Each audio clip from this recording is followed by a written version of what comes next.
Salut, je suis Vincent Patrin, le fondateur de la Permaculturelle, le coworking qui s'inspire des principes et des éthiques de la permaculture. Je voudrais aujourd'hui dans cette vidéo vous présenter une plante que je trouve particulièrement intéressante dans un contexte urbain et hors sol. Il s'agit de la Perilla frutescens, ou plus communément appelée Perilla. On la nomme aussi Shiso au Japon, où elle est beaucoup consommée. C'est une plante de la famille des Lamiacées, comme la sauge ou le basilic. Selon les descriptions que j'ai pu lire sur internet, elle devrait normalement atteindre 60 à 80 cm. Ici, dans ce bac de culture, on voit qu'elle a atteint largement les 1 mètre. Ces feuilles se consomment crues ou cuites et peuvent être incorporées à la préparation de différents plats. Sa saveur est un peu indéfinissable, avec des touches de poivre, des touches de mélisse, des touches de basilic.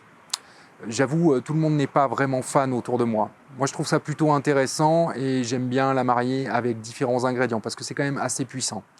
On a testé la pizza Perilla, la salade Perilla. On a aussi testé la Perilla façon épinard revenue dans du beurre. C'est assez bon, je trouve. Le plant que je vous présente ici est en fin de vie, il est en train de grainer. Il a perdu ses feuilles en octobre, mais grosso modo, jusqu'au mois de septembre, il est resté bien feuillu et bien vert. C'est pour moi une plante qui est assez impressionnante à ce niveau-là, parce qu'elle produit beaucoup de biomasse, elle reste très verte, très feuillue, et a priori, elle ne craint vraiment pas les coups de chaud.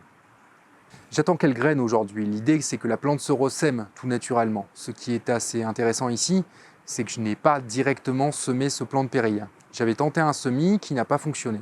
J'ai jeté le terreau de semis dans mes bacs de culture et à ma grande surprise, elle a germé un peu plus tard. J'ai ainsi obtenu 2 beaux pieds bien vigoureux, bien droits, bien fournis et qui sont restés verts tout l'été. Personnellement, je trouve que c'est aussi une plante assez ornementale. Cette variété, c'est la variété dite verte, mais il existe aussi une variété rouge qui a priori est encore plus esthétique.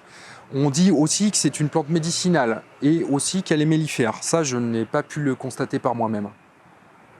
Voilà pour la Perilla. Merci à tous d'avoir suivi cette vidéo. Je précise encore une fois qu'il s'agit ici de mon expérience que je souhaite partager avec vous. Je ne suis ni botaniste ni agriculteur, je souhaite juste promouvoir la permaculture urbaine et mes expérimentations. Salut!